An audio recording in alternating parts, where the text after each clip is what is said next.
할렐루야, 할렐루야.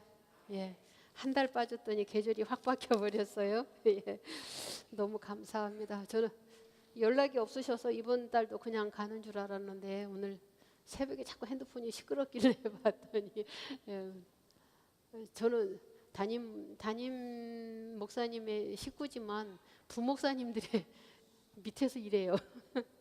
부목사님, 수석 부목사님 오늘 이런 일이 있습니다. 이러면은 저의 일정에 이렇게 맞춰서 시간을 막 짜고 이래야 되고요.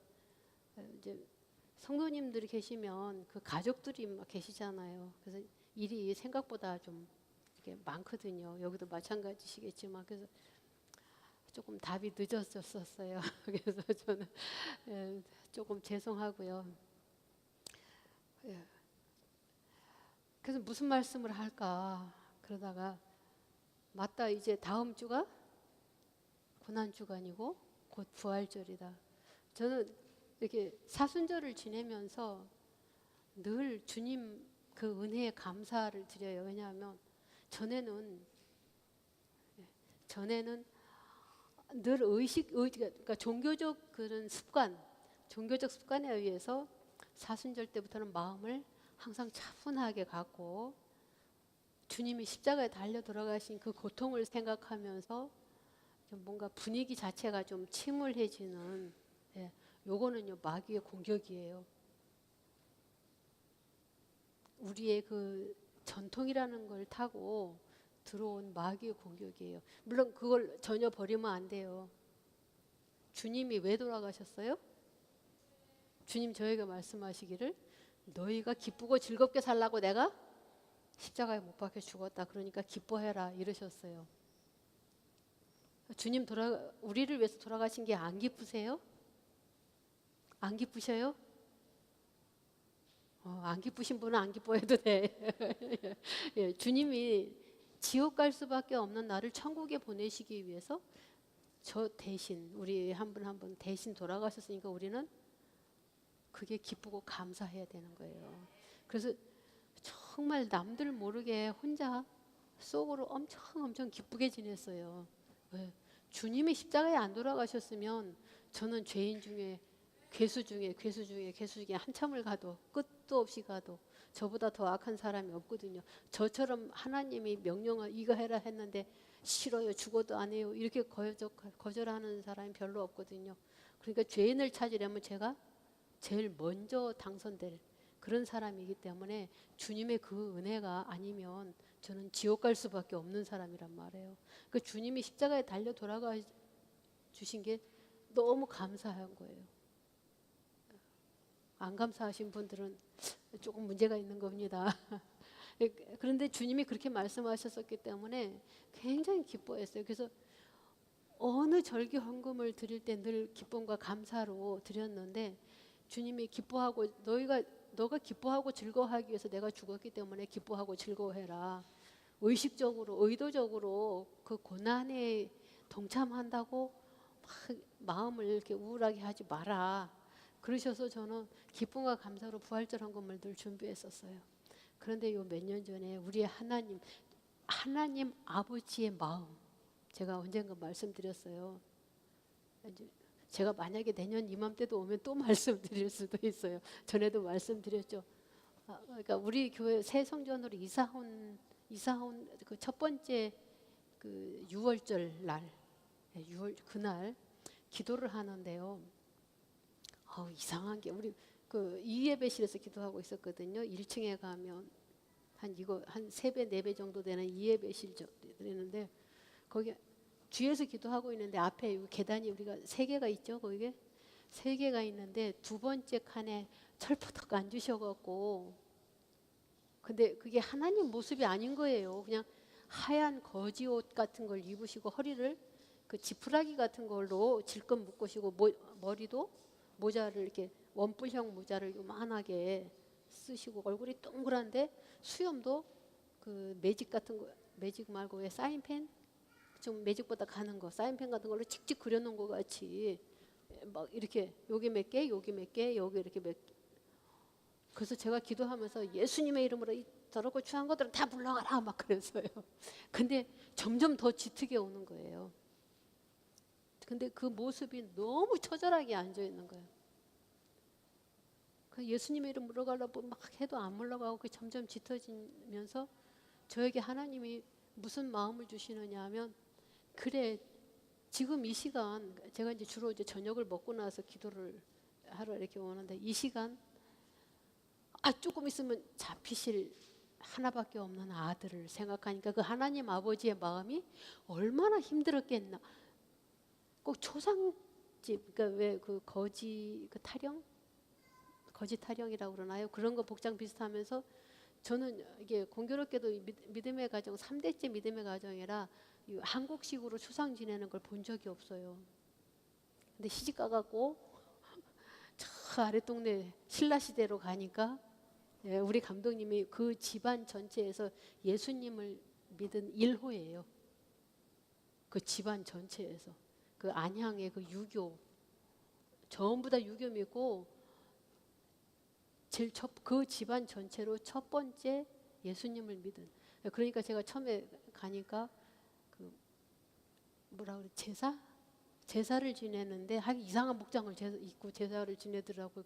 깜짝 놀랐어요. 저는 그런 걸 못 봤거든요. 우리는 자랄 때 아버지 장로님이 29에 아버지가 장로님이 되셨거든. 설날 세배도 안 해보고 자랐어요. 세배 학교에서 배웠잖아요. 부모님께 세배해라. 세배하려고 그러면 하지 마라.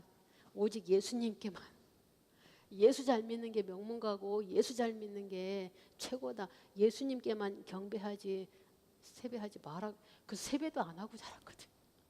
근데 거기 가니까 막 하얀 옷을 입고 뭐 지푸라기 같은 걸 막 이렇게 하고 뭐 빗자루 같은 거 뭐 하여간 뭐 이상한 걸 붙잡고 막 제사를 지내고 이런 충격을 받았거든요. 이게 문화가 완전히 다르네. 그러니까 그 생각이 딱 나는 거예요. 지금 초상집 분위기구나. 그러면서 하나님 아버지의 마음이 느껴지면서 그때부터는 그래, 내가 기쁘고 감사하고 즐겁고 좋은데 지금까지 하나님 아버지의 마음을 모르고 살았었네. 그저 조금 있으면 하나밖에 없는 아들 예수님이 잡혀서 고난받으시고 돌아가실 거잖아요. 그러니까 그 아버지 하나님의 마음이 어때요? 그때부터는 부활절 절기 헌금을 하려면 하나님 아버지의 이 마음을 돈으로 계산할 수가 없다. 이제 한 주간만, 요 주간만 지나면 부활절이에요. 우리 목사님이 절대로 헌금에 대해서 얘기하라, 뭐에 대해서 얘기하라 말씀하신 적이 없어요. 오해하시지 마시고 들으세요. 제 평소의 신앙 생활에 대해서 말씀을 드리는 거예요. 저는 이제 아버지가 헌금 생활 하시는 걸 이렇게 보고 자랐고, 뭐 여기 지금 이제 장로님 계시니까 제가 딴소리 하면 장로님 두 분이 오늘 오셨는데 딴소리 하면 가서 확인하시면 때문에 그렇잖아요. 재정부 확인하시면 나오잖아요. 절기 헌금을 보통 얼마씩 해왔는지 확인하실 수 있을 거예요. 절기 헌금은 원래 배우기를 목돈으로 해라 그렇게 배웠어요. 크게 힘이 되게 막 해라 이렇게 배웠거든요. 어릴 때부터. 그래서 나름 크게 한다고 해왔는데 하나님 아버지의 그 마음을 알고서부터는 이건 돈으로 환산할 수 있는 그런 게 아니다. 크리스마스 즐겁고 좋죠. 예수님 오셨으니까. 그죠? 이 땅에 예수님 오셨으니까 좋아.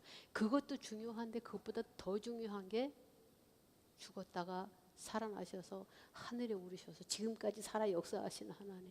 그 아들을, 하나밖에 없는 아들을 이 땅에서 고난을 당하게, 이 땅에 내려보내시는 것까지도 그래도 괜찮았는데 이제 조금 있으면 고난 당하고, 그죠? 가시관 쓰고 채찍질 당하고 침뱉음 당하고 그 십자가 지고 거기다 막 못 박히시고 창에 찔리시고, 이걸 생각할 때 우리 하나님 아버지의 마음이 어땠겠나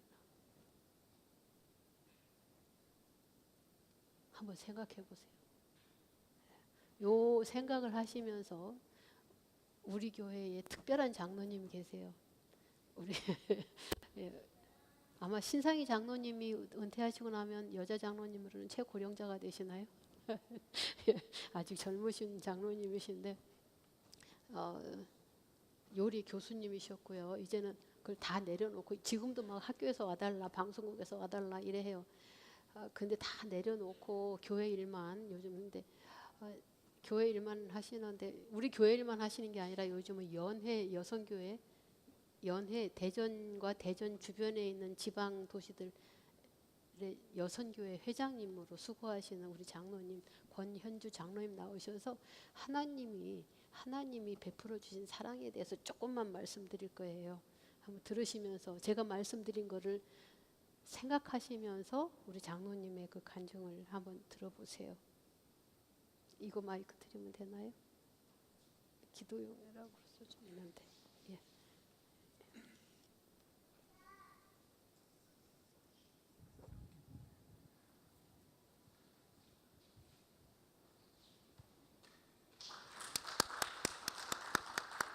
힐탑 교회의 권현주 장로라고 합니다. 반갑습니다. 좀 크게 말씀해 주셔야 들릴 것 같아요. 예. 저는 모태신앙으로 저도 3대째 예수를 믿고 시집으로 와서요. 어떻게 결혼을 하다 보니까 정말 안 믿는 가정에 정말 불교도 아니고 유교도 아니고 이상한 잡신을 믿는 대로 시집을 왔습니다. 그때만 해도 어린 나이에 남편이 하도 하자 하니까 무조건 교회만 다니면 된다 하고 결혼 생활을 했는데요. 막상 결혼을 하고 보니까 저희 어머니가 이제는 모든 것을 허락하신 분이 막어요. 그래서 오로지 제 소망은 이 집안에 구원시키는 거다 생각하고 오로지 기도할 때마다 빨리 우리 온 가족을 구원시켜 주세요. 그렇게만 기도했는데요. 9년 만에 모든 것을 다 이루었습니다. 정말 어머니가 첫날부터 새벽 기도를 나가시면서 아버님 모든 가족에도 교회를 다녀서 저는 그때만 해도 너무 행복했습니다. 근데 그렇게 전도를 다 하고 나니까 1년 후에 제가 너무너무 아픈 병이 왔었어요. 정말 루마티스가 너무나 급성으로 와가지고요. 말로는 못할 정도로 완전히 누워서 정말 그때 당시 제 손으로 밥 한 번만 떠먹었으면 좋겠다 할 정도로요. 완전히 누워서 살았어요. 정말 양치를 하고 싶어도 치약을 짤 힘이 없었어요. 그리고 내 손으로 올려서 머리를 한번 빗고 싶어도 머리를 빗을 수가 없고 내 손으로 양말을 한 거 신고 싶어도 그 양말 신을 힘도 없이 살았어요. 거의 그렇게 살았는데 그때 당시 서울의 큰 대학병원에 류마티스라는 과가 생겼어요. 그렇게 힘이 없으니까 대전에서는 병원이라는 병원은 다 가봐도 정말 이상한 병이다. 이렇게 힘이 없을 수가 없다. 이렇게 했는데 서울에 있다고 해서 갔더니 그때 당시는 류마티스 과라는 게 없었어요. 지금으로부터 30년 전이거든요. 거의 29년, 30년이 되어 가는데 그때 류마티스 과가 생겼는데 내과로서 오는 병이더라고 이게. 그게 뭐 스트레스나 뭐 어떤 그런 병이래요. 그래서 모든 것을 다 전도만 되면은 나는 다 이 가정에 이루었다 했는데 막상 아프고 보니까는요. 이건 정말 큰일 났어요. 제 손이 완전 이 마디마다 콩같이 다 뼈가 불어났었어요. 그 병원을 가서 보니까는 다 손에 병영이 와가지고 발이랑 휠체어를 타고 오시는데요. 다 이렇게 비틀어져 있었어요. 근데 저 같은 경우는 이 마디마디에 콩알처럼 다 뼈가 불어나 있었거든요. 이걸 어째야지 했는데 그 의사 선생님이 아무것도 하면 안 된대요. 행주도 짜면 안 되고 세수도 남이 시켜줘야 되고 가만히 있으래요. 그래야 이 병이 낫는데요. 완전 바보처럼 몇 개월을 살았거든요. 그렇게 살았는데 그래도 이제 교회는 가야 되잖아요. 못 일어나도. 그래서 가족의 부축을 받으면서 교회를 갔는데 무슨 마음이 드냐면은 하나님 나 우리 가족 시키려고 얼마나 기도하고 정말 열심히 살았는데 저한테 왜 이런 고난이 옵니까? 이런 마음이 들더라고요. 그래서 이렇게 교회를 다니다 보면은 정말 부축 않고는 걸을 수가 없는데 부축을 하고 교회를 다니다 보니까는요. 내 자신만을 위해서 신앙생활을 했지 정말 남을 섬기거나 교회를 위해서는 해본 적이 별로 없었던 것 같아요. 이제는 다 기도를 다 하고 다 온전히 가족이 다 하나님을 믿게 되니까는 제가 다 하는 줄만 알고 그렇게 교만한 생각을 가지고 살았습니다. 근데 어느 날 주방 앞을 지나가다 보니까 교인들이 설거지하는 모습이 그렇게 부러울 수가 없었어요. 혼자 얼마나 울면서 하나님 저 낫게 해주시면은 저도 저렇게 설거지 잘할게요. 저렇게 일할게요. 이러하면서 혼자 울고 돌아올 때가 몇 번인지 몰라요. 저희 교회 같은 경우는 주일날 밥을 꼭 해드셔서 같이 먹고 이렇게 오거든요. 전부 다 식사를 하는데 그 교회만 가면 밥을 먹는 것보다 설거지 하는 게 그렇게 눈에 보여요. 왜 나는 저렇게 설거지도 안 하고 오로지 내 욕심만 부리고 오로지 가족 전도 이렇게만 생각했을까. 하나님 저 낳게 해주시면 정말 교회 일 열심히 할게요. 혼자 이런 기도를 하면서 마음을 먹고 맨날 교회로 왔다 갔다 했어요. 그래서 계속 치료를 하다 보니까 한 6개월, 1년쯤 되니까는 저도 이제 혼자 다닐 수도 있고 운전을 하고 다닐 수가 있더라고요. 그래서 열심히 기도하다 보니까는 어느 날 그 마디마디에 콩같이 불어난 뼈가 없어지더라고요. 바닥에 손바닥을 피면은요 여기에 콩처럼 다 뼈가 불어 나와 가지고요.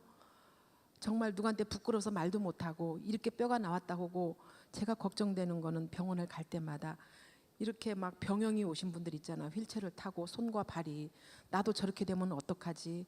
그런데 의사 선생님께서 걱정 말아라. 지금은 치료를 잘한다고 하셨는데 저는 의사 선생님 말보다는 하나님의 말씀을 더 믿었어요. 아멘. 주님을 믿고 기도하면 능치 못할 일이 없다고 하셨잖아요. 아멘. 그래서 오로지 기도만 하고 약은 먹고 병원은 다니지만 그랬더니 어느 날 보니까 싹 들어가고 하나도 없어요. 그리고 손도 올리고 운전도 하고 다 할 수가 있잖아요. 근데 제가 약속하기는 뭐예요? 하나님한테 저 낫게 해주시면 주의 일을 하겠다고 했잖아요. 그래서 어떤 일을 할까 어떤 일을 하다 그래도 욕심 있게 제가 원하는 일을 다 했습니다. 그러다 보니까 꾸준히 일을 하니까 여기서 저기서 불러주는 데가 참 많았어요. 그런데 그 일을 하면서도 항상 마음에 제가 주님하고 약속한 게 있잖아요. 주님의 일을 하겠다고. 근데 얼마만큼 일을 해야 정말 이 길을 놓을까 마음의 욕심이 자꾸 생겨요. 가정주부가 정말 대학까지 가서 강의를 하게 되고 이렇게 모든 것을 주님께서 주시는데 미련 없이 빨리 떨치고 주님의 일을 해야 되는데 언제 할까 망설이다가 한 2, 3년 전부터요. 그 원하는 거 모든 거를 다 내려놓고 주님의 일을 하다 보니까 그렇게 기쁠 수가 없어요. 그리고 저희 교회는 정말 능력 많으신 우리 감독님, 우리 사모님께서 안수기도를 참 많이 해주십니다. 어느 날 강대상에서 제가 안수를 받고 누워 있는데 황금빛이 제 눈앞에 다 보이면서 내가 너를 얼마나 사랑하는데 내가 너를 얼마나 사랑하는데 아멘. 큰 음성으로 주님께서 들려주세요. 아멘. 그걸 보고서 이제는 빨리 내 일을 놔야 되겠다. 남들이 그렇게 부러워하고 남들이 하고 싶은 일 정말 이것도 빨리 내려놔야 되겠다. 주님의 일을 한다고 약속했는데 싶어서 어느 날 다 내려놨습니다. 그러자 저희 남편도 36년이라는 세월을 다 퇴직하고 또 본인이 원하는 대로 일은 하지만 퇴직을 다 하고 제가라도 조금 돈을 더 경제적으로 보탬이 된다면 어떨까 하는 욕심도 있었습니다. 그렇지만 주님과의 약속이 더 중요해서 다 내려놓고 일을 하다 보니까 하나님께서 지금은 저에게 너무 많은 축복을 주셔서요. 아멘. 36년이나 다녔던 그때보다도 제가 정말 많은 일을 했던 그때보다도 더 경제적으로 도움을 주셔서 그때보다도 11조를 더 하고 있습니다. 아멘. 이렇게 하나님 일이 소중하고 중요한 것을 내가 왜 욕심을 부렸을까 하는 후회도 있고 지금은 너무너무 감사해서 눈만 뜨면 새벽기도 가려고 4시만 일어나면은 그때서부터 오로지 오늘은 하나님 일 무슨 일을 할까 오로지 하나님 일 무슨 일을 할까 하면 생각이 됩니다. 가정주부가 집에서도 일이 있지만 저는 집보다도 조금이라도 시간이 있으면 교회 생각이 나요. 교회에서 어떻게 됐을까 어떻게 됐을까 여기 해야지 저기 해야지 그 생활과 그 생각이 너무나 행복합니다. 그래서 지금은 건강한 몸으로요. 누가 어쩌면 그렇게 체력이 좋냐고 하는데 이건 다 주님이 주신 체력이라고 믿습니다. 아멘. 가끔 제가 힘들고 피곤할 때 주님 저는 그렇게 기도해요. 저를 건강 주셔야 하나님 일 더 오래 하지 않습니까? 건강 주세요. 아멘. 건강한 몸으로 주의 일 열심히 하면서 섬기면서 살겠습니다. 아멘. 그렇게 일하거든요. 그래서 우리 감독님의 그 안수 제가 조금 피곤하면 저는 무조건 가서 안수를 받습니다. 조금 제가 나올 때도 조금 몸이 피곤하다. 얼른 사모님한테 가서도 머리 들이대요. 안수 받고 그렇거든요. 주님의 일 하는 게 너무 행복하다는 것을 전해드리고 건강한 몸으로 오래 섬기니까 모든 것을 채워주세요. 정말 아멘. 너무너무 감사해서 아멘. 날마다 감사하면 행복하게 살고 있답니다. 고맙습니다. 아멘. 아까 이거 하신다 그랬잖아요. 아까 이거 제가 하신다 또 그랬잖아요. 아픈 거 한 가지 간증할 게 있는데 또 빨리 해야 될 것 같아서 제가 몇 년 전에요. 걸음만 조금 빨리 걸으면은 이 목에서 여기까지 막 터질 듯이 아파요. 너무너무 터질 듯이 아파서 대전에서 정말 대학병원을 갔습니다. 그랬더니 이 심장에 이상이 있다고 빨리 내일 여기다가 마취를 하고서 뭐 그 철 스턴트 그걸 박아야 된대요.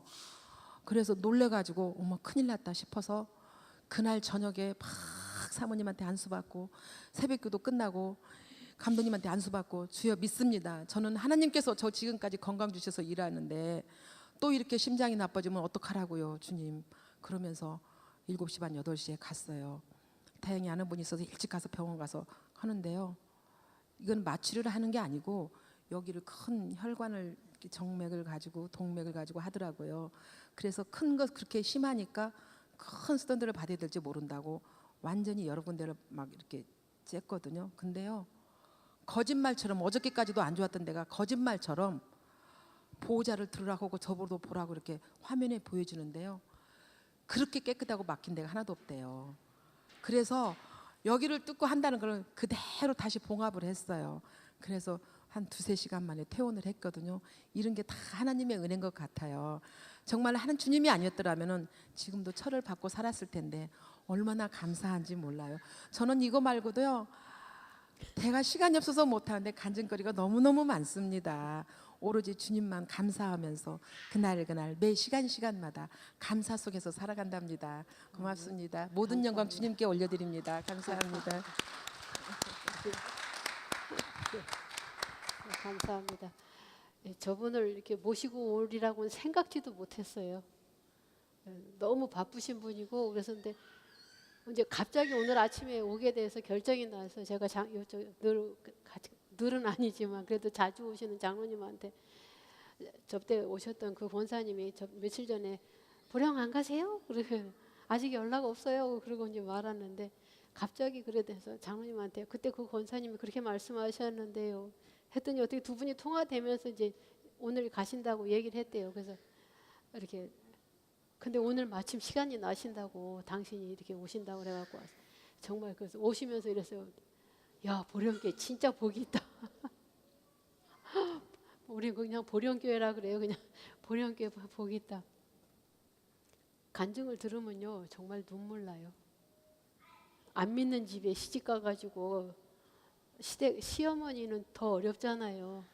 다 복음화 시켜가지고 그 시어머니로 인해서 굉장히 많은 분들이 전도되고 예, 그런 이야기를 들으면 와 진짜 류마티스 걸릴 수밖에 없구나. 누구라도 걸릴 수밖에 없구나. 그런 생각이 들 정도로 고생하셨더라고요. 자, 하나님이 아까 제가 찬양할 때 어디를 만지셨느냐 하면 목덜미 뒤에서부터 이 어깨로 막 통증이 있고 아프신 분 아무도 없어요? 예, 예수님의 이름으로 치료될지어다. 예수님의 이름으로 온전하게 치료될지어다. 예수님의 이름으로 온전하게 치료될지어다. 예. 그다음에 허리와 등허리 사이 완전 등이 있고 등허리가 있고 허리가 있는데 요 사이 요 근육이 가끔씩 한 번씩 이렇게 아프다고 표현하기는 좀 뭐하고 이상한 느낌이 있어요. 그러신 분. 좀 말이 어렵나요?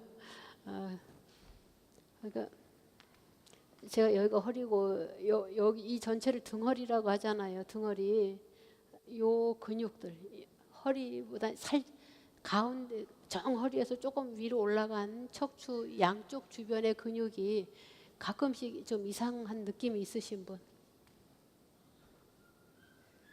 지금 안 그러면 몰라요. 거기 사모님이 그러세요? 그냥 통과할까요? 지금 안 그러면 모르니까 그냥 다들 받으십시오. 예수님의 이름으로 이 덩어리의 근육은 다 정상적으로 돌아갈지어다. 예수님의 이름으로 이 덩어리의 근육은 신경과 모든 세포들 다 정상될지어다. 예수님의 이름으로 이 덩어리의 근육은 다 정상이 될지어다.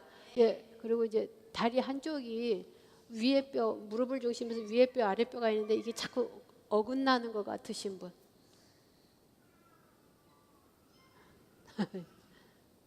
저는 안 그러거든요. 무릎이 있고 다리 윗뼈, 아랫뼈 있잖아요. 무릎이 자꾸 이 뼈가 어긋나는 것 같으신 분. 예수님의 이름으로 치료될지어다. 예수님의 이름으로 치료될지어다. 예수님의 이름으로 온전하게 치료될지어다. 네, 그러면 재미없어지면 저도 힘 빠져요. 왜냐하면 잘못 받았나 이런 생각이 들어. 고관절, 다리 고관절에 요 부위, 그죠? 이렇게 구부러지는 요 부위 여기가 느낌이 좀 가끔씩 불편한 느낌. 막 심하게 불편한 게 아니고 가끔씩 불편한 느낌이 있으신 분. 걷는다거나 이러실 때 약간 좀 불편함이 있으신 분 있으세요? 저 그냥 끝내고 갈까요, 그냥? 예. 예수님의 이름으로 치료될지어다. 예수님의 이름으로 이 근육과 관절들은 다 정상적으로 치료될지어다. 예수님의 이름으로 이 근육들, 관절들은 다 정상적으로 치료돼서 불편함이 없을지어다. 예. 제가 그 9시 기도를 하면서 그런 걸 깨달았어요. 사람이 다 다르다.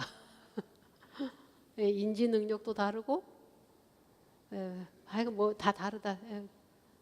근데 보통 지금 안 아프면 몰라요. 사람들이 그렇더라고요. 예, 지금 안 아프면 몰라. 그런 걸 제가 느꼈어요. 사람이 굉장히 다양하구나. 그래서 그냥 없어도 선포하면 시간이 지나고 나면 자기가 그랬다고 이런 간증이 나와요. 그래서 손 드시는 분 없어도 그냥 선포해요. 예, 선포하는 것도 성경적이거든요. 예. 자, 우리가 이제 해마다 사순절 고난주간 이 절기를 지내요. 이 절기가 되면 아무래도 저 같은 경우는 요한복음을 떠올려요.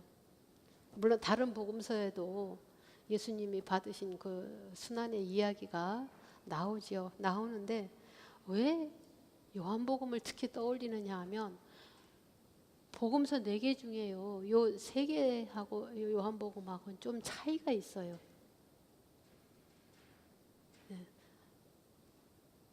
성경을 읽으시면 요 복음서 3개는 주로 예수님이 치료하신 사건이 중심이에요. 특히 누가복음 같은 경우는 치료하시는 주님에 대해서 왜냐하면 누가복음을 쓴 저자가 직업이 의사잖아요. 의사다 보니까 예수님이 치료하신 걸 중점적으로 써요. 근데 요한은요, 예수님을 따라다닌 제자이거든요. 제자인데 요한이 예수님을 따라다닐 때, 그리고 예수님이 돌아가셨다가 부활 승천하신 후 50년이 지난 이때 시대적 상황, 예수님 살아계실 때 시대적 상황이 너무 비슷한 거예요. 이때는 로마가 이스라엘을 통치하고 있을 때라서 국가적으로 식민지 시대라고 생각하시면 돼요. 굉장히 어려운데요.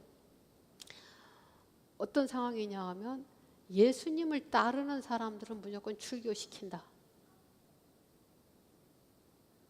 자, 유대인들이 무슨 종교를 믿었어요? 종교 이름은 없어, 그죠? 하나님이 이스라엘 사람들을 무조건 일방적으로 택하신 거예요. 그 유대인들이라 해서 유대교라고 해요. 유대인들이 믿는 종교다. 이 종교 이름을 뭐 누가 정한 것도 아니고요.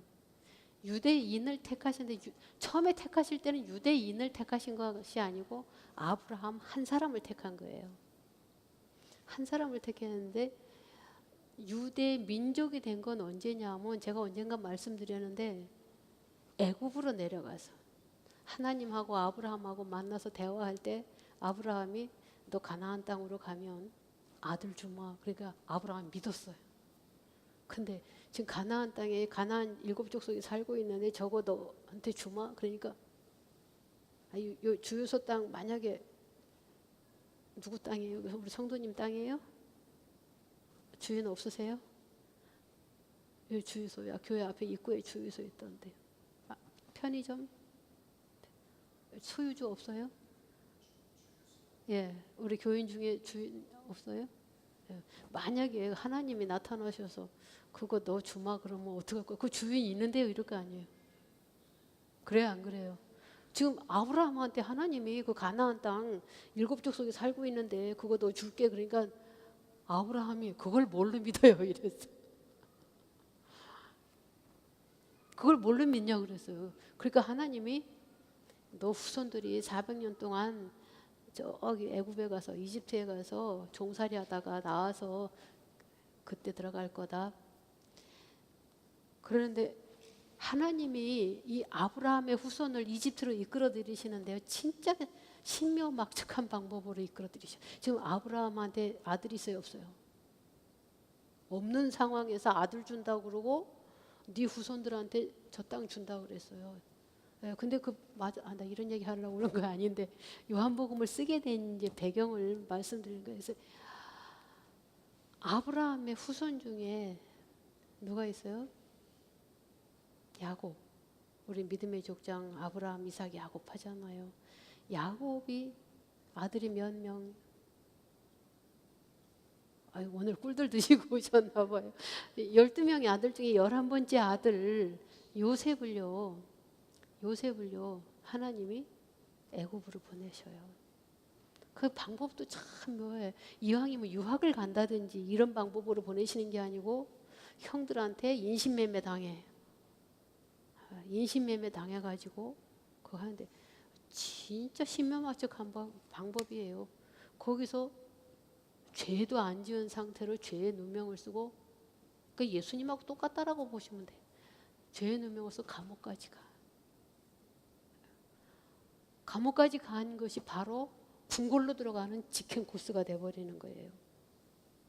감옥에 안 갔으면 그 술 맡은 관원장, 빵 굽는 관원장 만날 길이 없죠.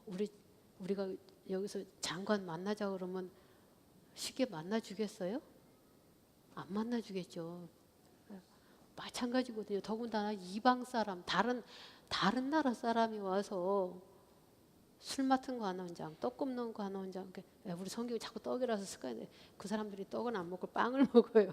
빵 굽는 관원장, 임금의 식사를 준비하는 그런 사람들을 만날 수 있는 방법이 하나님의 방법은 감옥으로 가는 거예요. 그 성경을 읽으면서 요셉이 안 되는데 인간 우리가 볼 때는 하나님은 형통했더라 계속 그래. 하나님 방법이 형통했더라. 그러니까 하나님 방법 뭐 혹시 다음에 그런 말씀을 드릴 기회가 있을지 몰라도 하나님의 전쟁 무기는 진짜 형편없어요. 조약돌, 나귀 턱뼈, 지팡이. 아니 하나님의 전쟁 무기는 하여간 뭐 형편없어. 죄의 수로까지 끌려가는 이런 형편없는 방법을 통해서 요셉을 국무총리로 올리시는 거예요. 요셉을 국무총리로 13년 만에 무슨 죄 유학 가갖고 13년 만에 그렇게 올라갈 수가 없어요. 하나님의 방법은요. 지금 안 되는 것 같아도 소망을 가지세요.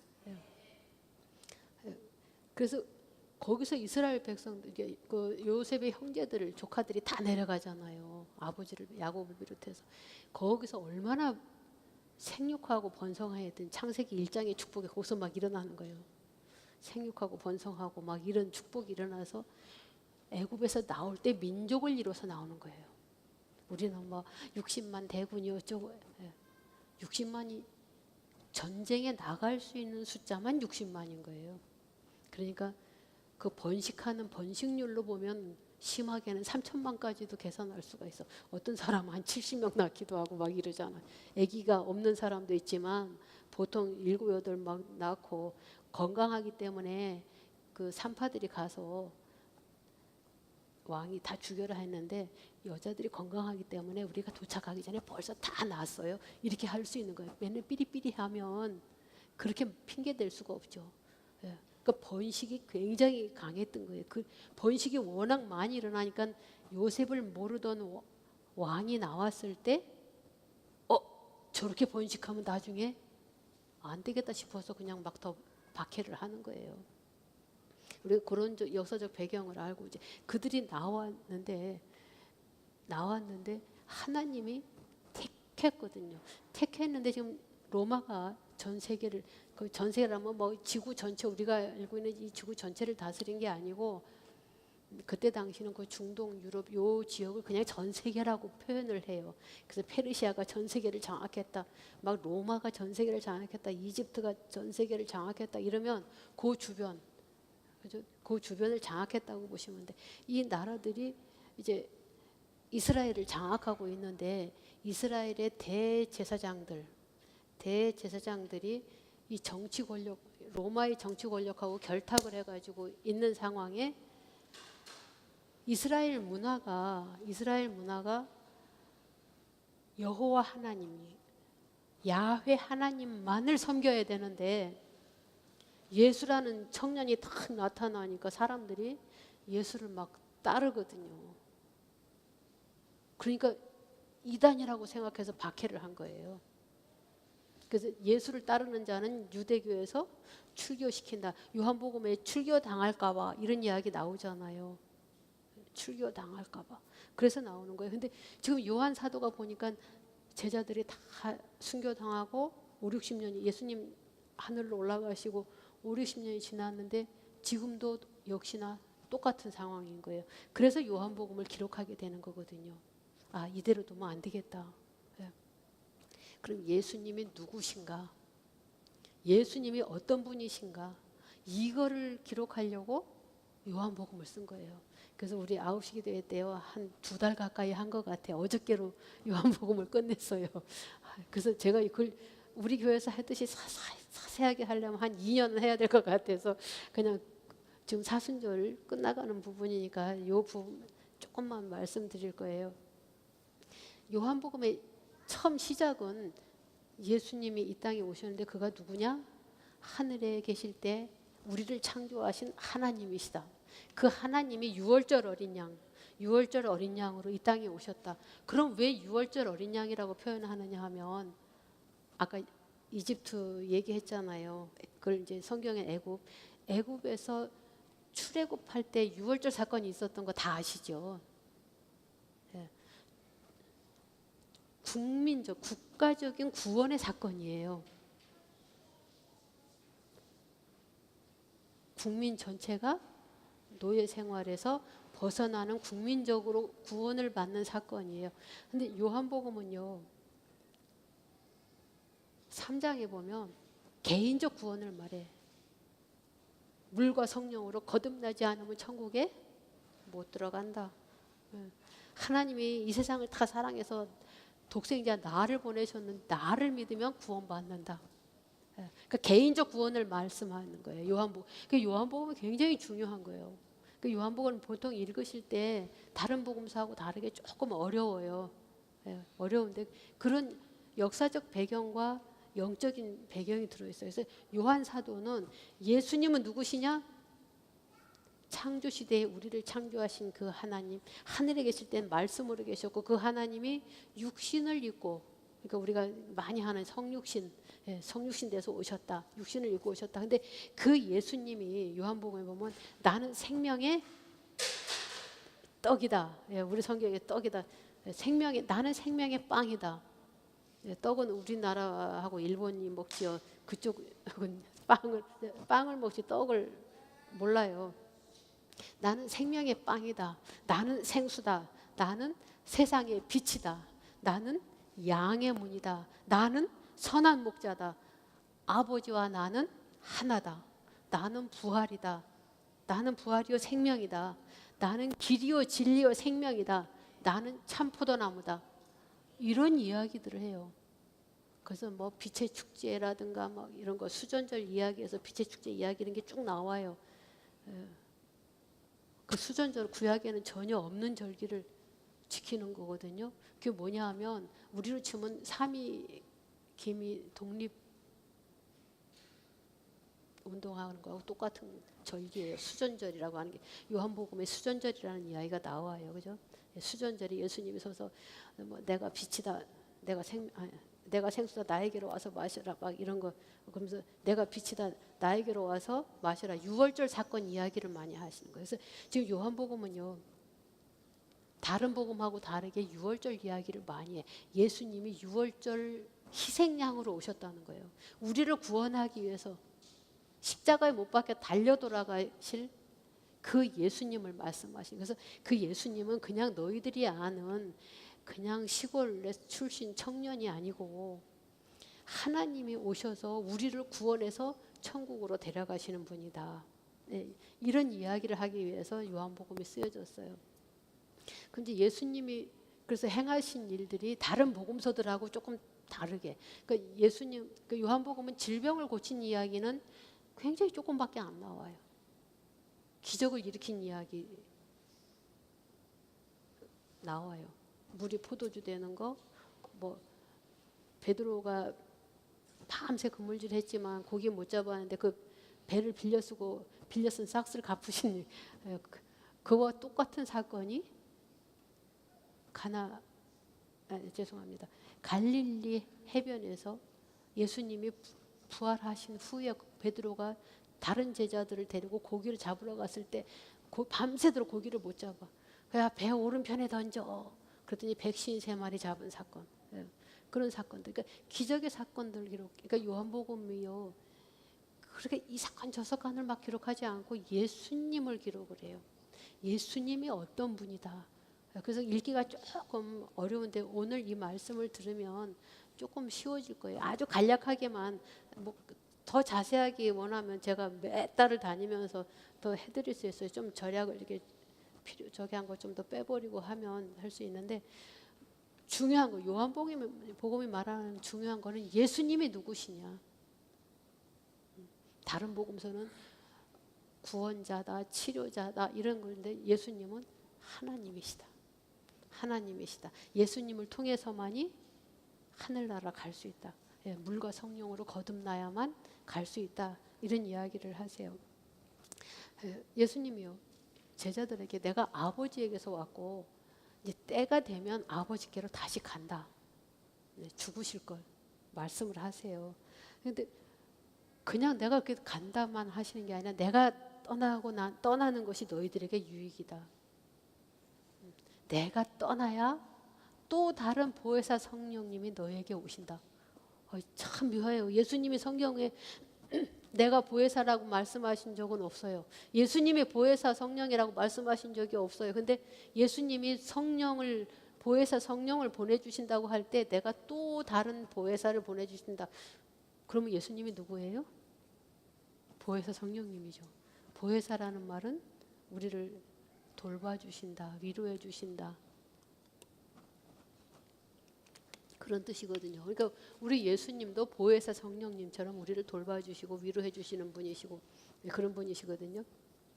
그 보혜사 성령님이 너희에게 오시는데 그분이 오시면 너희들하고 영원히 함께할 거다. 이 굉장히 중요한 얘기예요. 영원토록 보혜사 성령님이 우리에게 함께할 거다.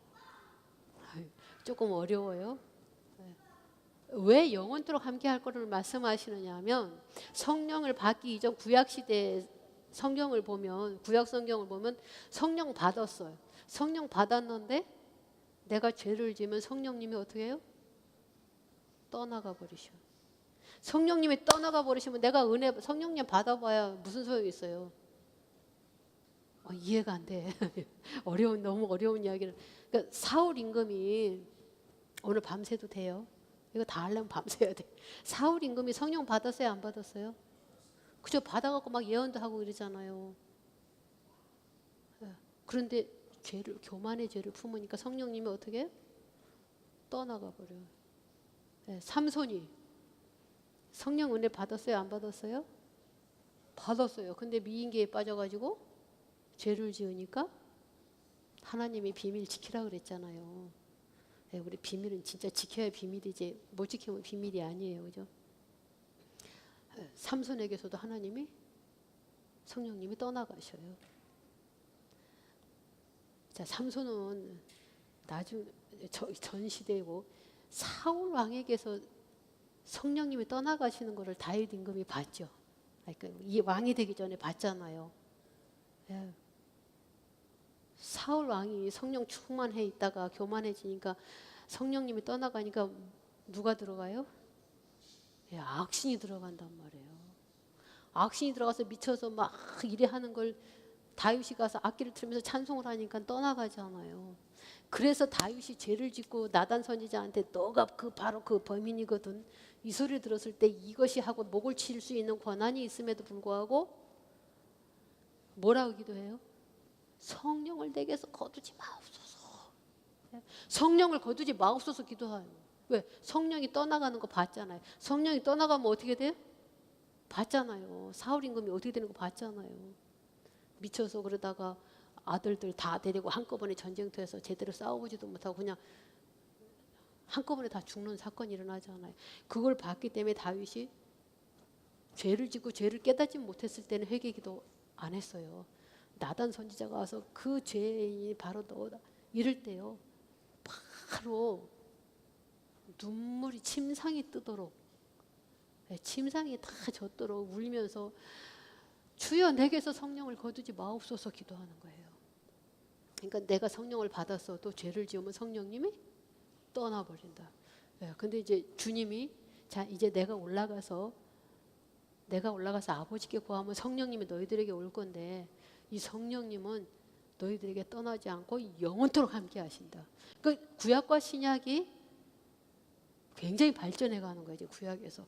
근데 죄를 지으면 떠나긴 떠나는데 어디로 떠나냐면 바로 옆으로 떠나요. 옛날 구약 시대 때는 아주 떠나버리시잖아요. 그래서 삼손도 아버지 내가 죽기 전에 한 번만 이번 한 번만 이렇게 간절히 기도하잖아요. 한 번만 성령님을 더 부어달라는 거예요. 근데 신약 시대도 보면 성령님이 떠나긴 내게서 나가긴 나가는데 아주 떠나는 게 아니라 옆에. 그래서 내가 바로 주여 잘못했어요. 그럼 바로 들어오셔요. 네. 그러니까 구약 시대에서 이제는 신약 시대로 확 한 단계 그냥 완전히 업그레이드 돼버리는 거예요. 성령님이 떠나고 나면요 사람이 지금 형편없이 돼버리거든요. 네. 이 성령님이 너희에게 오시는데 영원토록 함께 하실 것이다. 이게 요한복음에 있는 거예요. 성령님 받으셨죠, 여러분들요? 네. 그분이요 영원토록 여러분들과 함께해요. 여러분들과 영원토록 함께하는데 죄에 대해서, 의에 대해서, 심판에 대해서 책망하시고 너희를 진리 가운데로 이끌어 가신다. 네, 진리 가운데로 이끌어 가신대요. 네. 진리 가운데로 이끌어 가신다. 진리가 뭔지 아시죠? 예수님, 하나님. 진리가 너희를 자유케 하리라. 진리가 누구예요? 거기서 진리가 뭐예요? 그것도 요한복음에 있는 말씀이에요. 예수님이고 하나님이에요. 그러니까 성령님을 받으면 그 성령님이 우리를 예수님께로 아버지 하나님께로 인도해 가신다는 말씀이에요. 그러니까 요한복음이요 굉장히 중요한 복음이에요. 다른 복음서도 중요하지만 요한복음은 굉장히 이 영적으로는 경험이 없는 사람에게 이런 이야기를 하면 무슨 소리를 하지 이렇게 돼버려요. 성령님 우리에게 오셨는데 그 오신 그분이 영원토록 우리에게 함께 하는데 성령님이 함께 하시기 때문에 우리는 옳은 일에 강하고 담대할 수 있는 거예요. 그런 일에 나쁜 일에 강하고 담대한 게 아니라 옳은 일에 강하고 담대하다. 우리 주님 말씀이에요. 요한복음에 있는 말씀이에요. 예수님이 하나님으로부터 온 것을 믿는 우리는요 정말 복된 사람이지요. 요한복음을 읽어가면서 보면 요한복음 14장, 16장은요 성령님에 대해서 막 말씀을 하세요. 성령님에 대해서 그 성령을 받으면 그분이 오시면 너희들에게 막 내가 가르치는 걸 다 생각나게 할 거다. 막 너희들을 인도할 거다.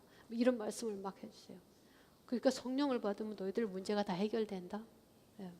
막 그런 말씀을 막 해주세요. 그러다가 17장에 딱 오면 무슨 말씀을 하시는 것처럼 제가 자주 말씀드리는 아버지 당신과 예수님 내가 하나 된 것처럼 저희들도 하나 되게 해주세요. 이게 요한복음 17장의 말씀이에요. 그것도 우리 성경에 4번을 반복해서 주님이 그렇게 기도하세요. 근데 누가 번역을 했는지 원래 5번이래요. 똑같은 걸 자꾸 번역하려다 보니까 아마 지루해서 한번 빼먹었는지. 예. 그만큼 5번을 예수님이 기도할 만큼 중요한 얘기예요. 하나님, 예수님 하나 된 것처럼 우리도 하나. 보세요. 지금 예수님이 곧 잡혀 돌아가실 거잖아요. 지금 마지막 기도하는 거거든요. 마지막 기도. 그러니까 다른 복음서는 주여 이 쓴 잔을 내게서 옮길 수만 있으면 옮겨 주시옵소서. 그러나 내 뜻대로 마옵시고 아버지 뜻대로 없어서. 근데 요한복음에 그런 이야기 없어요. 아버지, 당신과 내가 하나 된 것처럼 저 성도들, 당신이 내게 주신 저 사람들 하나가 돼서 나하고 하나 돼서 당신과 하나 되게. 우리가 하나님과 하나 되는 게 얼마나 중요한지요. 우리 주님이 하나님 아버지께 5번이나 청구할 만큼.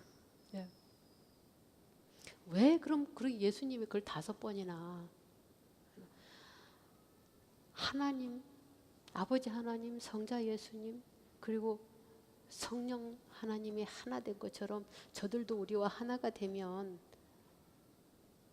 저들이 행하는 모습을 보면서 세상 사람들이 모두 예수님을 믿게 된다. 그러면 복음이 그냥 전해지는 거예요. 왜? 우리가 하나님과 하나 되면 우리가 행하는 모습이 하나님과 똑같잖아요. 나는 하나님하고 똑같을 수가 없어서. 예, 하나가 안 되기 때문에 똑같지 못하고요. 하나가 됐더라도 마귀가 자꾸 공격하기 때문에 하나가 되면서 자꾸 암처럼 삐져나오는 거예요. 예, 그러니까 제가 오늘 아침에 우리 성도님한테 들은 이야기인데요. 마귀가 공격을 했대요. 근데 본인은 마귀가 있는 줄 모르고 이제 막 기도를 하는데 막 숨을 못 쉬겠더래.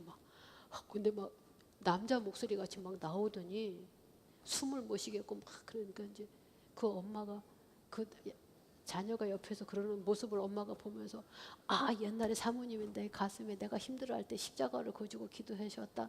이게 기억이 나가지고 10년도 넘은 일인데 자기 딸에게 모르니까 그냥 여기가 막 숨을 못 쉬겠고 막 이러니까 십자가를 거졌더니 컥컥컥 기침을 하면서 이게 뻥 뚫리고 편안해졌다고 그러더래요.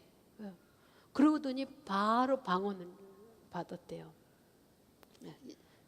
이 청년이 그래가지고 방언을 받고 이제 기도를 자꾸 하는데 예수님께도 마귀가 공격했다가 아주 떠났어요. 잠시 떠났어요?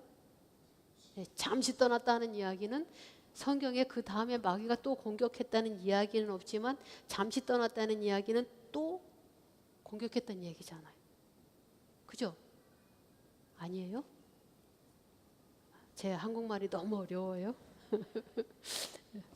예수님이 마귀를 이기시니까 마귀가 예수님에게서 아주 떠났다 이렇게 안 돼 있고 잠시 떠났다 이렇게 돼 있어요 성경에.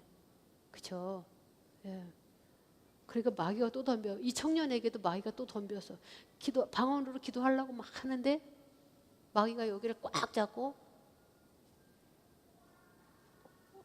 방언으로 못하게 하는 거예요. 그러니까는 먼저 엄마가 이렇게 십자가를 걷고 이렇게 해주니까 괜찮아. 십자가 엄마 진짜 마귀가 십자가를 무서워하나 봐. 지금 또 여기를 이렇게 마귀가 자꾸 방언 기도를 못하게 해요. 그러니까 엄마가 또 어떡하니 하고 예수님 좀 당신의 보혈로 도와주세요. 그리고 십자가를 여다 또 걷더니 또 기침하면서 나갔대. 그러면서 뭐라 하냐면 마귀가 또 자꾸 공격하니까 떠났다가 또 공격하니까 그래서 늘 깨어 기도하라고 하셨나 봐요. 엄마 늘 깨어 기도해요. 그러더래요. 그러면서 마귀가 그때 뭐라 하냐면 이러더래. 마귀 새까만 게 양복을 아주 멋지게 빼입고 멋지게 잘 입었다고 넘어가지 마세요. 제가 우리 교인들한테 가끔 그래요. 좋아 보이는 거 그거 선한 거 하나님 거라고 생각하는데 그거 아니에요. 좋아 보이는 거 그죠? 지혜롭게 할 만큼 탐스러운 거 다 버리세요. 그런데 요 마귀 둘이가요 까만 양복을 아주 멋지게 차려입었는데 얼굴의 그 분위기 그 몸 전체에서 풍기는 분위기는 좀 음산하더래. 근데 요 둘이 뭐라 그러냐면 이러더래요. 어우, 교회를 한 번만이라도 갔던 것들은 냄새가 나 이러더래. 하나님의 냄새가 난대요. 교회를 한 번만. 지금 이 청년은 부모님들이 원래 불교 신자였었거든. 근데 어릴 때 자기 혼자 교회를 왔던 청년이에요. 우리 교회 가장동에 있을 때. 누구라고 그러면 아마 아실 수도 있어. 근데 이 꼬맹이가 엄마가 막 야단을 쳐도 막 심하게 야단 칠 때 못 가지만 늘 교회를 다녔어. 그 어릴 때부터 자기 혼자 막 기도를 하고 이랬어요. 그러다가 얼마 전에 방언을 받은 사건이에요. 그 마귀가 교회를 한 번만이라도 갔던 것들이라 그러더래. 한 번만이라도 갔던 것들은 냄새가 나 그러면서 가더래요. 그러면서 이제 그 자기가 경험을 한 것을 엄마한테 이야기해서 엄마가 오늘 저한테 얘기하시더라고요. 오늘 들었어요. 아직 우리 교회에서는 공개도 안 한. 그러니까 우리가요, 하나님과 내가 하나가 되면 마귀는 나를 공격했어도 침범치 못한다. 확 가주셔요. 그러면 우리가 하나님처럼 하나님의 말씀을 지켜 살려고 애를 쓰니까 우리를 보면 하나님이 살아계시네. 예수님이 살아계시네.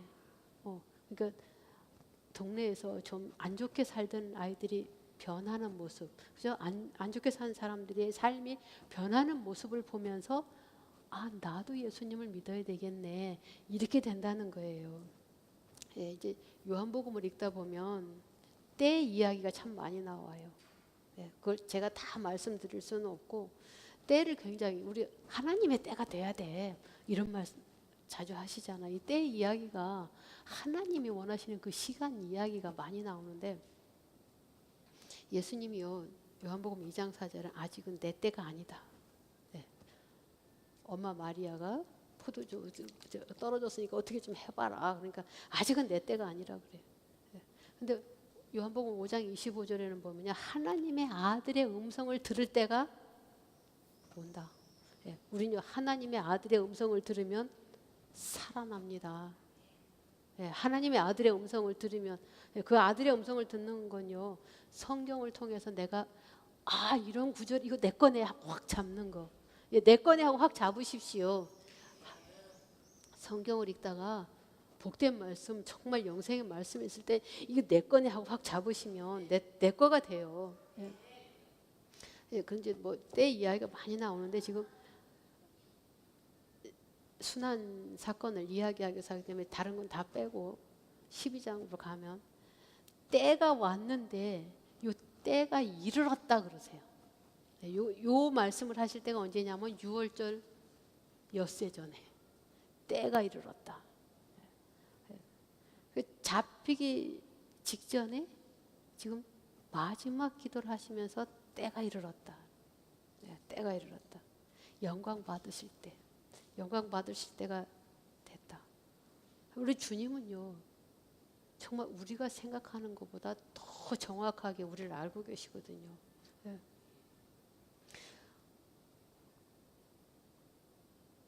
때가 이르렀다. 하나님의 때. 그 하나님의 때는요.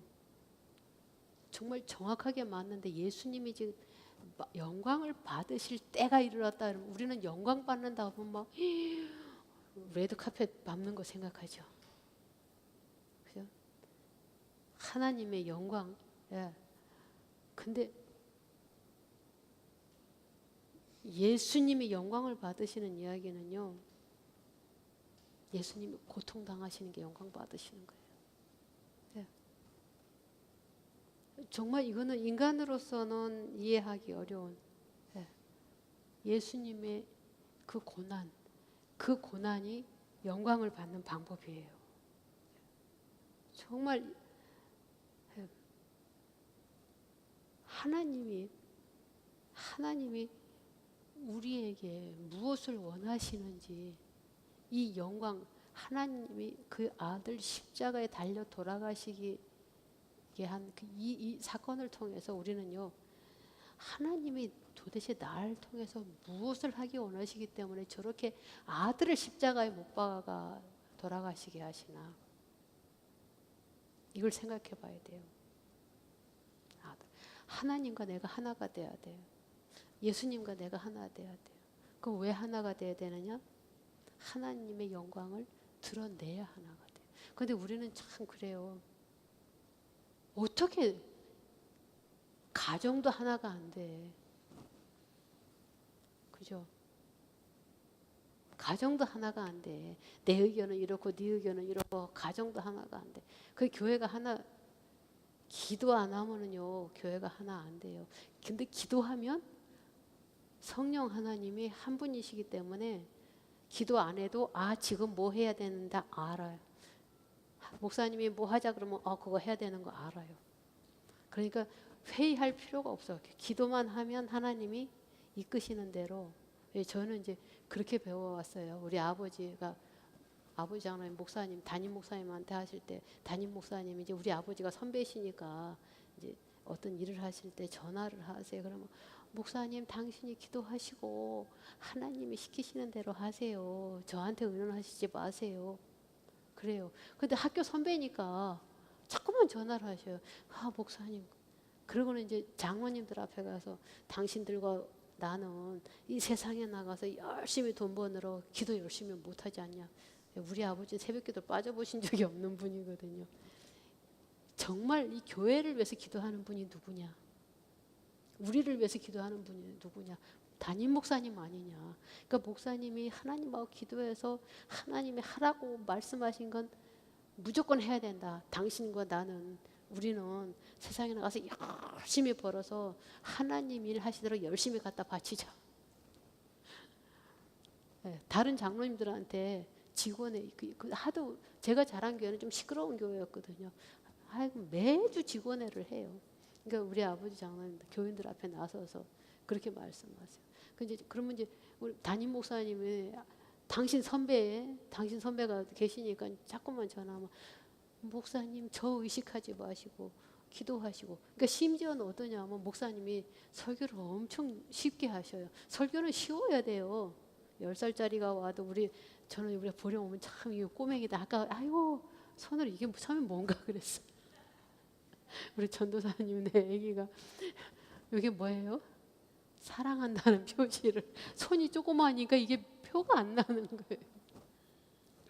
예. 저렇게 어릴 때부터 교회 안에서 키워야 돼요. 그러니까 어린 아기들이 다 듣고 이해할 수 있을 정도로 설교를 해야 되는 거거든요. 신학 다니면 그런 거 다 배워요. 설교학 시간에. 그러니까 목사님 설교를 엄청 쉽게 하니까 장로님들이 목사님한테 공격을 한 거야. 우리가 애들입니까 설교를 그렇게 쉽게 한다고. 그러니까 이제 막 목사님 울면서 집에다 전화. 다른 장로님 막 이런다. 그러니까 걱정하지 마시고 그냥 하세요. 오늘 처음 교회 나오신 분이 이해하도록 설교하는 게 신학을 공부하신 분이잖아. 그러니까 오늘 처음 교회 나온 분이 이해하도록 설교하시는 게 맞습니다. 그 사람들 신경 쓰지 마시고 장로님들 신경 쓰지 마시고 그냥 하세요. 그렇게 힘을 북돋. 그러니까 기도하시고 하시는 건 무조건 하시라고. 근데 우리 언니가요. 우리 큰형부가 장로님이잖아요. 다른 식구들은 전부 다 교회 이제 사역자들인데 큰 언니는 우리 형부를 그러니까 대릴 사위처럼 이렇게 들어온 아들이 끝으로 있으니까 그런 거서 이제 장로님이시거든요. 그러니까 이제 그걸 감리교회는 하나라 다 알아요.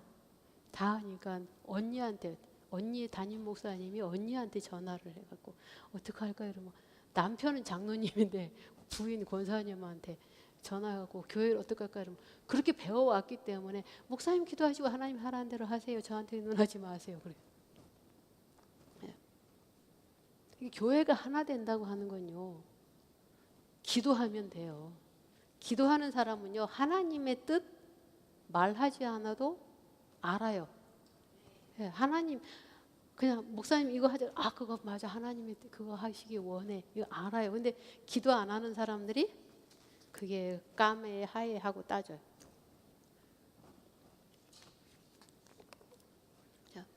우리 여기 보령교회는 정말 복된 목사님 만나셨어요. 하늘문이 열려 계신 목사님 만났잖아요. 그러니까 목사님이 기도하시고 하나님으로부터 응답 받으신 건요. 목사님이 검증 이게 2층 천에서 온 거냐 하늘 3층 천에서 온 거냐 분별하시고 말씀하실 거 아니에요. 말씀하시면 무조건 아멘 할렐루야 받으세요. 예. 예. 교회가 하나 되는 것은요. 빌레몬서를 보면 이해가 돼요. 빌레몬서를 보시고 이해하십시오. 예, 빌레몬서. 오네시모는 빌레몬의 종이었어요. 근데 빌레몬의 것을 슬쩍 갖고 도망왔어. 도망하는데 무슨 죄를 지었는지 로마까지 도망와갖고 감옥에 갔어. 감옥에 갇혀 있는 바울이 감옥 밖에 나와서 오네시모를 만났을까요? 오네시모가 감옥에 들어가서 만났을까요? 감옥에 복음 전한다고 갇혀 있는 바울 나올 수는 없잖아요. 그러니까 오네시모가 그 속에 들어간 거지. 죄를 지어서 또 죄를 지어서 잡혀 들어간 거잖아요. 근데 오네시모가 바울을 만났으니까 바울이 전도했겠죠. 예수님을 영접한 거예요. 근데 이제 바울이 그래서 이 오네시모를 데리고 다니면서 자기 그 종처럼 써야 되는데 이 남의 종이잖아요. 그때 당시에 법은 남의 종을 다른 사람이 마음대로 부릴 수가 없거든. 그래서 빌레몬에게 쓰는 거예요. 이 오네시모가 옛날에는 너한테 해로운 사람이었지만 지금은 내게 꼭 필요한 충성된 사람이다. 너 얘가 갚을 게 있으면 내가 갚을 테니까 너는 얘하고 동역해라. 그러니까 이 빌레몬이요. 바울의 편지를 받고요. 이 오네시모를 정말 자기 동역자로 여겨서 동역해요. 이런 게 하나님하고 나하고 하나 되는 거. 이런 모습을 보면 옆에서 보면 진짜 예수님 계시네. 빌레몬을 보니까 계시네. 그죠? 오네시모 저 마음이 시커먼 근데 변화받았네. 진짜 예수님이 계시네. 이게 복음이 그냥 증거된다는 이야기예요. 제가 너무 어려운 이야기를 했나요? 네. 하나님하고 하나가 된다는 건 지금 내가 무엇을 해야 되는지 알아야 된다. 내가 지금 원하는 거, 내가 원하는 거 아니고 하나님이 원하시는 것을 해야 된다. 예. 그거를 우리가 명심하시기 바래요. 예. 제가 대충 넘어갈게요. 왜냐하면 다 하려면 1년 이상 해야 되니까. 예. 예수님이요. 이렇게 17장에서 저들과 나 당신이 하나 되게 해주십시오. 기도를 한 다음에 이제 예수님이 잡히시는 이야기가 이제 18장에 들어가는데요. 예수님이 잡히셔서 십자가에 돌아가시는 요 시간이 6월절 요 시간이 희생당하는 이 시간이요. 출애굽할 때 양을 잡던 6월절에 양을 잡던 시간과 동일하대요. 그러니까 정말 하나님이 안 계시면 이런 사건이 일어날 수가 없다. 어떻게 그렇게 동일하게 일어나느냐.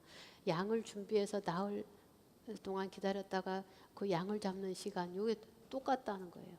예수님이 6월절 어린 양으로 잡히시는 거예요. 피 흘려 돌아가시는 거예요. 그러니까 영광 받으시기 위해서 잡히시는데요. 이 영광을 받으시기 위해서 잡히시는 이 모습을 보면은요, 참 우리는 정말 너무 행복해. 가룟 유다가요 로마 군인들을 데리고 와요. 로마 군인들을 데리고 와는데 예수님이요 다른 사람들은 보내주고 나만 잡아가라 그래. 내가 예수다.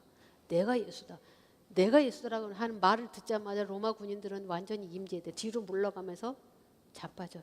그 성경에 보면 횃불을 들고 무기를 들고 왔는데 불 붙지 않았나 싶을 만큼 저는 좀 궁금증이 강하거든요. 뒤로 물러가서 넘어졌어요. 임재돼 버린 거예요.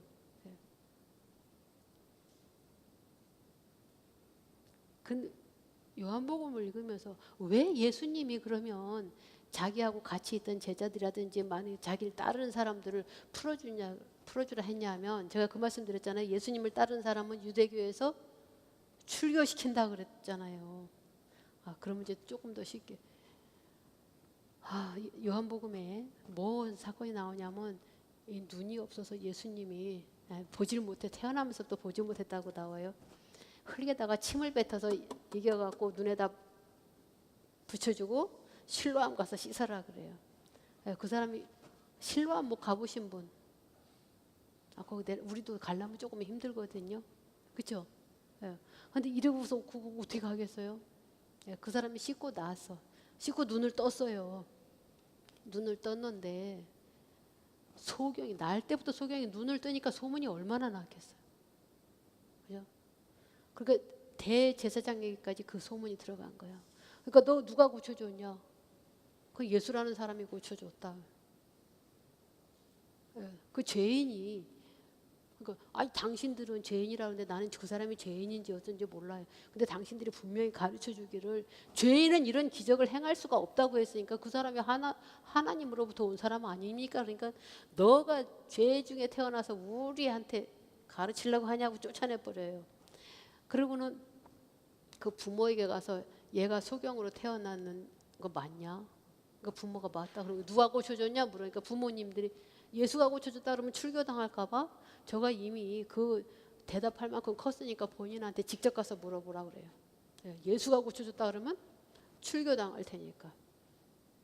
이런 상황에 지금 예수님이 잡히시는 거예요. 예수님이 잡히시면서 이 사람들을 풀어주라. 이 사람들도 잡아서 출교시킬까 봐. 출교시키는 게 뭐 이렇게 대단한 거예요. 우리는 그럴 수 있어요. 그죠? 우리 교회 나오지 마 이러면 어때요? 안 나가면 그만이지. 뭐 교회가 여기밖에 없어 또 딴 데. 근데 지금 유대교는 출교당하면, 유대교에서 출교당하면, 예수님 믿는다고 출교당하면 직장, 애들 교육, 직장도 없고 애들 교육도 없으면 먹고 살 것도 없고 아무것도, 생계가 전혀 안 되는 상황인 거예요. 그러니까 출교당할까 봐 겁을 내는 거죠. 우리는 정말 좋은 나라에 태어난 거예요. 한 25년은 넘은 것 같은데 중동 사람들이 우리나라 처음 들어올 때 아프가니스탄에서 들어온 사람이 제가 있던 교회에 왔어요. 진짜 요지같이 생겼어. 살은 하나도 없고 키만 비죽어요. 어떻게 한국에 왔냐. 사실 아프가니스탄은 옛날에 조로아스터 세계사까지 그럼 너무 광범위해서 하여간 기원 후 200년 300년 뭐 500년 이때 우리 기독교가 있었던 나라거든요. 아프가니스탄이. 그쵸? 우리 학생들 세계사 시간에 배웠죠.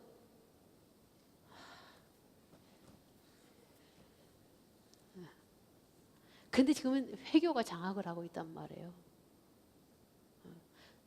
세계사 이제 점수 올라가게 생겼다, 그죠? 조로아스터교.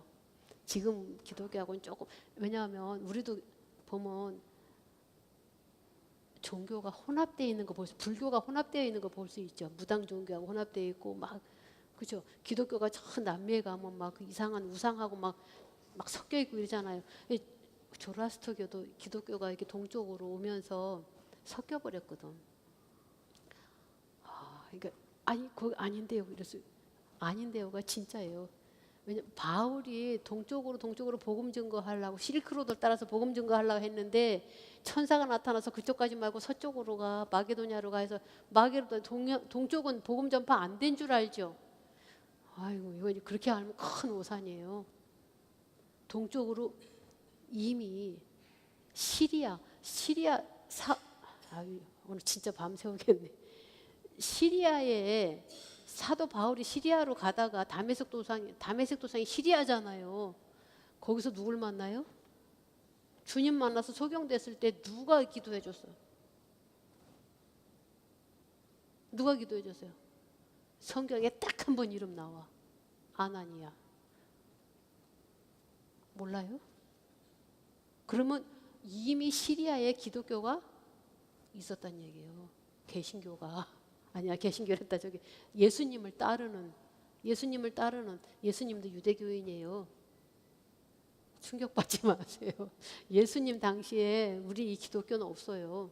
유대인 여호와 하나님만 섬기는, 예, 이 시리아 땅에 이미 예수님을 섬기는 아나니아 목사님이 계셨던 거예요. 예, 동쪽으로 그러니까 실크로드를 통해서 하니까 시리아를 통해서 페르시아를 거쳐서 그죠? 아프가니스탄으로 중국으로 경교라고 하는 네스토리안 경교라고 하는 종교 들어보셨죠?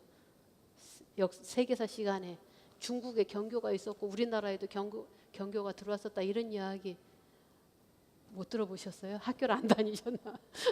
다 잊어버렸죠. 옛날에 배운 거니까. 근데 이 아프가니스탄이 이슬람권이 돼버리니까 기독교를 언제 이 동쪽에서 이 페르시아가 언제 기독교를 부정하기 시작했냐면 그때는 기독교를 그러니까 로마가 기독교를 국교를 인정하기 전까지는 기독교를 마음대로 믿을 수 없어요. 근데 로마가 국교를 인정해버리면서 내가 우리 교회에서 한 번도 안 했는데 로마가 기독교를 국교로 인정해버리면서 이쪽에서 박해가 들어간 거야. 아이고 마귀는 하여간 희한해요.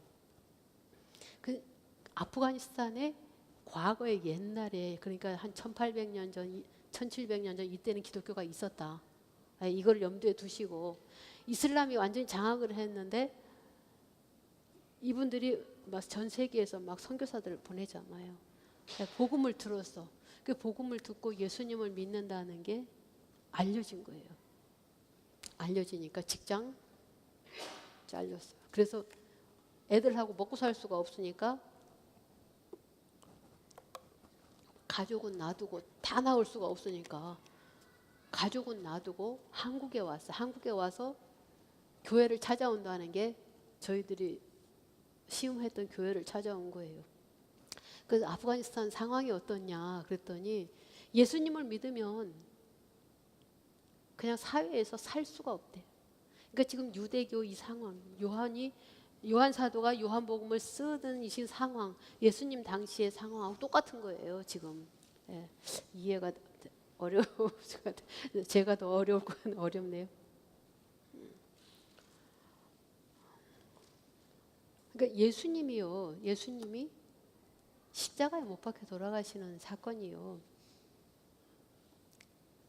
예수님은 영광을 받으신다고 표현됐지만 우리가 볼 때는 가시관 쓰시고 군사들에게 채찍당하시고 침뱉음 당하시고 십자가에 자기가 달려 돌아가실 십자가를 지고 가시다가 너무 매를 많이 맞았기 때문에 그 십자가가요 70kg거든요. 그걸 지고 갈 힘이 없어서 구레네 시몬 로마 군인이 붙잡아다가 강제로 그냥 떠넘겨서 골고다로 올르신 거예요. 우리요 왜 예수님이 영광을 받으신다고 하는 것이 이렇게 된 고난이냐 이걸 생각하셔야 돼. 예수님은요 죄가 없으신데도요 우리의 죄 때문에 우리의 질병 때문에 우리에게 온 저주 때문에 그걸 다 없애시기 위해서 당신이 다 담당하시는 거예요. 그러니까 이렇게 생각하세요. 구약시대 때는 우리의 죄 때문에 양을 잡고 소를 잡고 비둘기 잡고 이래서 피를 흘려서 제사를 드렸어요. 우리의 죄 대신에. 그 예수님이 십자가에 달려 돌아가시면서 피의 제사를 안 드리잖아요. 예수님이 어린 양이 돼서 돌아가심으로 우리가 피의 제사를 안 드리고 그냥 예물로 드리잖아요. 네. 그것처럼 우리의 모든 죄를 예수님이 그 온몸에 다 짊어지고 돌아가신 거예요. 그러니까 영광을 받으시기에 합당하신 거예요. 누구도 그건 대신할 수 있는 문제가 아닌데 영광을 받으시러 가신다. 영광을 받으실 때가 됐다. 우리의 모든 죄짐을 다 벗기실 시기가 됐다. 그러니까 이게 영광의 때라고 하는 거예요. 이제 이해가 조금 되세요? 이제 너무 12시가 다 돼서 제가 그냥 한 가지만 더 말씀드리고 마칠게요. 예수님이 십자가에 달려 돌아가실 때, 자, 우리가 이제 빌라도에게 고난을 받으사 십자가에 못 박혀 죽으시고 신앙 고백해요. 예. 왜 빌라도에게 고난을 받았냐? 빌라도가요, 예수님 놓아줄 권한이 있어요.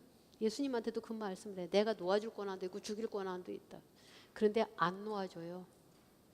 안 놓아주고 유대인 대제사장들에게 넘겨요. 유대인들요, 자기 동족인 예수님, 특별히 십자가에 못 박혀 죽일 죄가 없는데도요, 이방인이 와서 통치하고 있는 그 통치자에게 자기 민족을 죽이라고 내주는 대제사장들이에요. 굉장히 심각한 문제예요, 이거. 내 동족이기 때문에 죄가 좀 있어도 어떻게 해야 돼요? 감싸야 돼. 그런데 내 동족임에도 불구하고 예수님을 십자가에 못 박혀 죽으라고 난리를 치는 거예요. 너가 예수를 살려주면 너는 가이사의 충신이 아니다. 막. 왜? 하늘로부터 자기가 왔다. 하나님이 자기 아버지라고 한다. 그러니까 신성모독이다. 그래서 죽이겠다는 거예요. 신성모독이라는 거예요. 예수님이 내가 하나님의 아들이고 하나님과 나는 하나다. 요한복음에 보면 그런 이야기 막 나오잖아요. 하나다. 그러니까 신성모독했다고 죽이는 거예요. 근데 더 중요한 배경은 뭐냐 하면요, 대제사장들이 자기들 권력 때문에, 권력 유지하기 위해서 예수님이 막 기적을 일으켜가지고 막 빵을 막 수만 명에게 막 먹인단 말이에요. 우리는 막 5천 명씩 막 50명씩 해가지고 5천 명 먹였네, 4천 명 먹였네, 두 사건을. 그죠?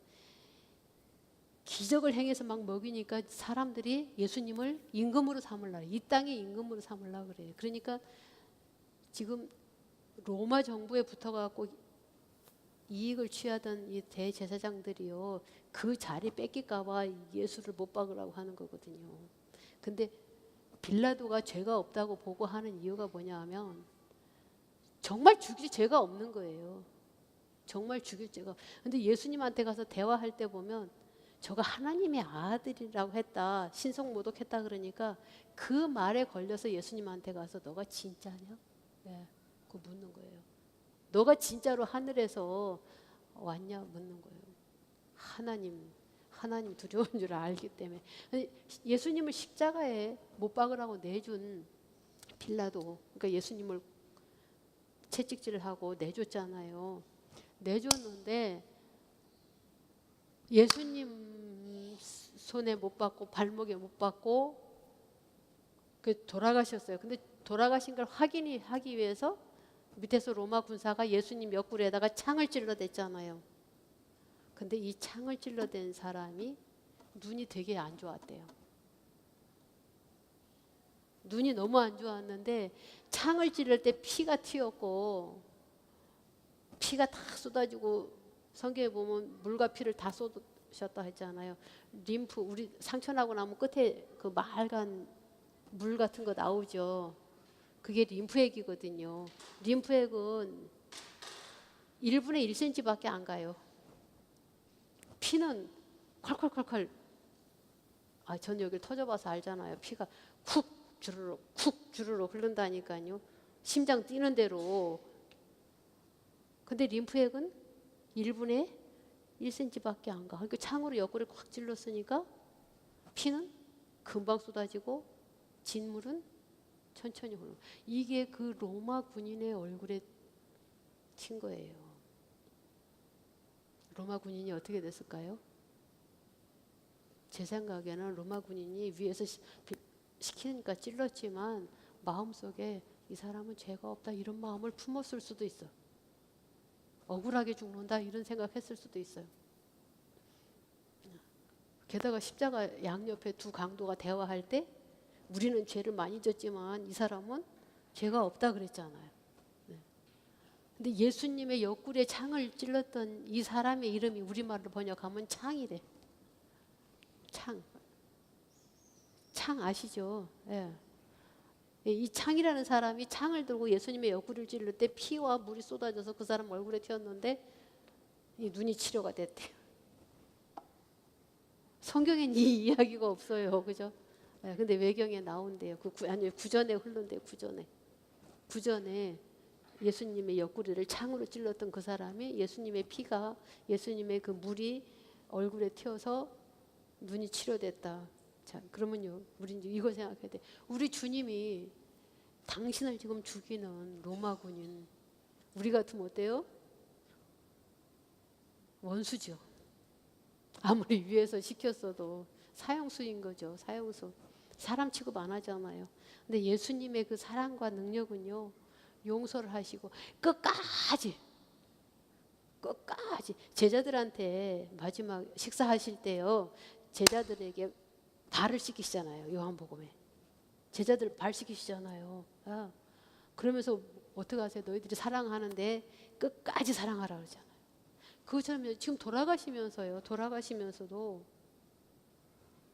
당신이 그를 사랑해 주시는 거예요. 그 사랑 우리가 받아야 되겠죠? 네. 우리 주님의 그 사랑과 그 능력 우리가 받아야 돼요. 그래서 우리가요, 진짜 지금 세상이 어떻게 돌아가는지 몰라도 하나님의 영광이 더 강력하게 임해야 되거든요. 지금 통성으로 기도하시는데 주님 당신의 사랑과 능력을 우리에게 부으시옵소서.